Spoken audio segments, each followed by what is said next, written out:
देखो ऐसा है बच्चों, आज बहुत ही पावन पर्व और बहुत ही अच्छा दिन है। 1888 5 सितंबर को एक व्यक्ति जो भारत के लिए बहुत ही स्वर्णिम कार्य किए हैं, उनकी देन इतनी अनूठी है कि जिसे किसी भी तरह से भुलाया नहीं जा सकता। नाम उनका डॉक्टर सर्वपल्ली राधाकृष्णन ने था। उनका जन्म एक छोटे से गांव में हुआ, तिरुचिरापल्ली नामक गांव में उनका जन्म हुआ और 1888 ईस्वी में सितंबर। बहुत ही फेमस व्यक्तित्व के धनी थे, अद्भुत प्रतिभावान थे, विलक्षण क्षमताओं से युक्त थे और ये भारत के प्रथम उपराष्ट्रपति और अपनी विलक्षण प्रतिभा की वजह से ही ये साहब भारत के द्वितीय राष्ट्रपति बने। ये भविष्य का कर्णधार शिक्षकों को मानते थे। इनके अनुसार शिक्षक ही भविष्य का निर्माता कर्णधार है, इसी से भविष्य का निर्माण होगा। जैसे आपने सुन रखा है कि बहुत सारे जो है महान क्रांतिकारी योद्धा हुए हैं, तो कुछ ने कहा कि तुम मुझे खून दो मैं तुम्हें आजादी दूं, माने तुम आओ मेरे साथ अपना खून बहाने के लिए तैयार हो तो मैं तुम सबको आजाद करा दूंगा। तो किसी ने कहा कि तुम मुझे अच्छी माताएं दो तो मैं तुम्हें अच्छा राष्ट्र दे दूंगा, राष्ट्र अच्छा कर दूंगा। तो यहाँ सर्वपल्ली डॉक्टर राधाकृष्णन जी थे। देश उस समय आजाद हो चुका था। ये प्रथम उपराष्ट्रपति और द्वितीय राष्ट्रपति के पद को सुशोभित किए हैं। ये इतना बड़ा काम किया जिसकी कोई तुलना कहीं किसी और से नहीं की जा सकती। एक तो इनका काम था, इनकी सोच थी, इनका जो भी समय बचता था ये सोचते थे कि हम केवल और केवल विद्यार्थियों के बीच अपना समय दें, लोगों को जागरूक करें, शिक्षित करें, जिससे हमारे भारत का नवनिर्माण हो। उसके साथ साथ इन्होंने जो बहुत बड़ा वर्क किया है जो आप समझ नहीं सकते हो, वो ये था कि इन्होंने भारतीय दर्शन शास्त्र और पश्चिमी दर्शन शास्त्र को जोड़ने की कड़ी का काम किया। जो भारत का दर्शन शास्त्र है और जो पश्चिमी दर्शन शास्त्र है, दोनों एक दूसरे के विरोधी हैं, दोनों एक दूसरे के विपरीत वर्किंग में थे, वर्किंग पदार्थ में थे, लेकिन इन्होंने पुल का काम किया। भारतीय दर्शन शास्त्र को पाश्चात्य दर्शन शास्त्र से और पाश्चात्य दर्शन शास्त्र को भारतीय दर्शन शास्त्र से जोड़ा। ये इन्होंने लोगों में बातें विचार डाला, सभी शिक्षकों और सभी जो है दार्शनिकों विद्वानों के मन में कि एक ऐसी शिक्षा नीति बनाई जाए जिसमें हम दर्शन का विशेष ध्यान दें, धार्मिक बातों का ध्यान दें, धार्मिक संस्कारों, रीति रिवाजों, प्रथाओं का ध्यान दें। शिक्षा धार्मिक तौर पर, दर्शन शास्त्र के तौर पर और व्यवसायिक तौर पर आगे बढ़नी चाहिए।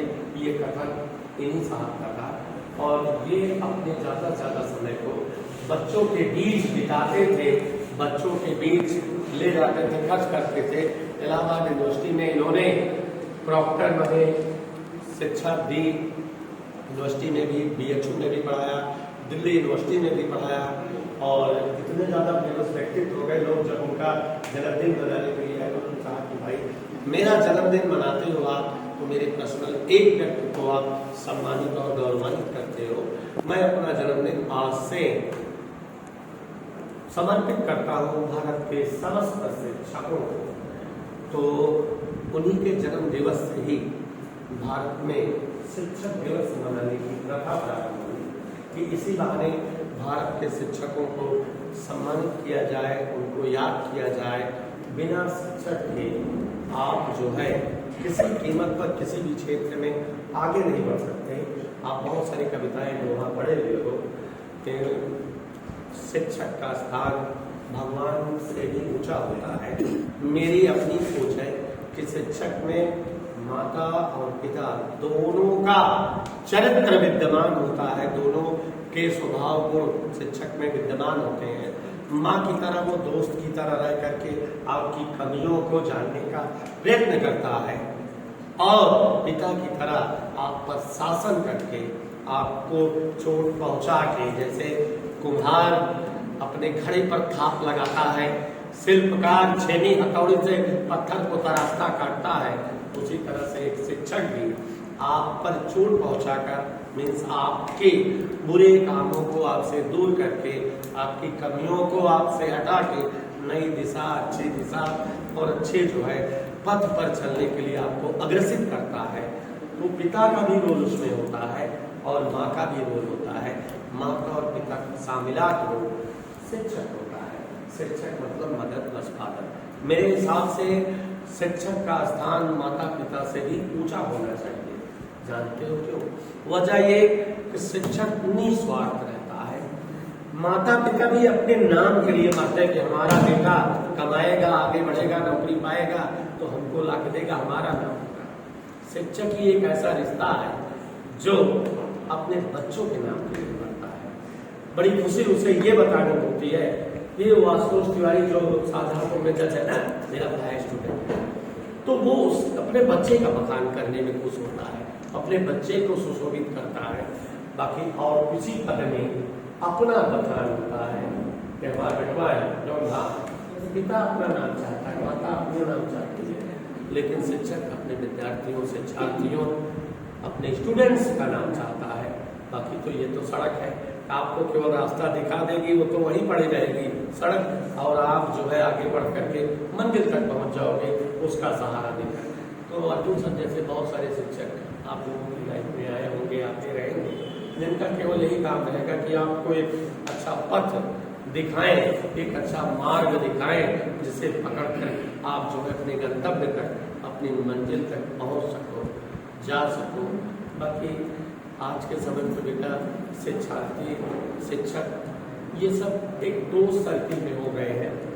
छोटे बड़े का ही जो है फर्क है कि हम थोड़ा कुछ ज़्यादा जो है दिनों के शिक्षार्थी हैं और आप कुछ कम दिनों के शिक्षार्थी हो। से कभी हम भी रहे हैं, से कभी आप भी रहे हो, तो दोनों लोग शिक्षार्थी हुए, बस अनुभव समय का फर्क है। मेरा अनुभव ज़्यादा है, आपका अनुभव कम है।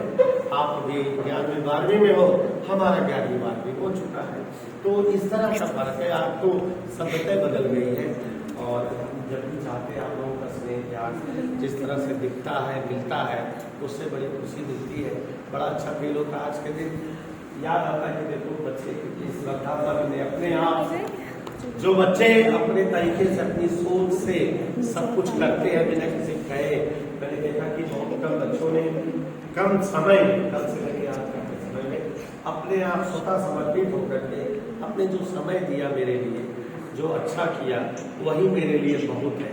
जरूरी नहीं है कि आप जो है गिफ्ट बड़ा सा दो या छोटा सा दो, नहीं, आपका जो श्रद्धा भाव है वो सामने झलक रहा है, उसके हम कायल हैं और उसके लिए तहे दिल से आपके लिए आपके अच्छे मंगल भविष्य की कामना करते हैं और जीवन के किसी भी परीक्षा में आपको ईश्वर हमेशा आगे पहुंचाए, आगे बढ़ाए। कभी आपको किसी जगह किसी भी तरह की पढ़ाई के क्षेत्र में हेल्प रहेगी तो आप तुरंत जो है याद करिए, अर्जुन सर आपके साथ हमेशा मिलेंगे। हम हमेशा अपने आप को खुद ही शिक्षार्थी समझे हैं, शिक्षक नहीं समझे।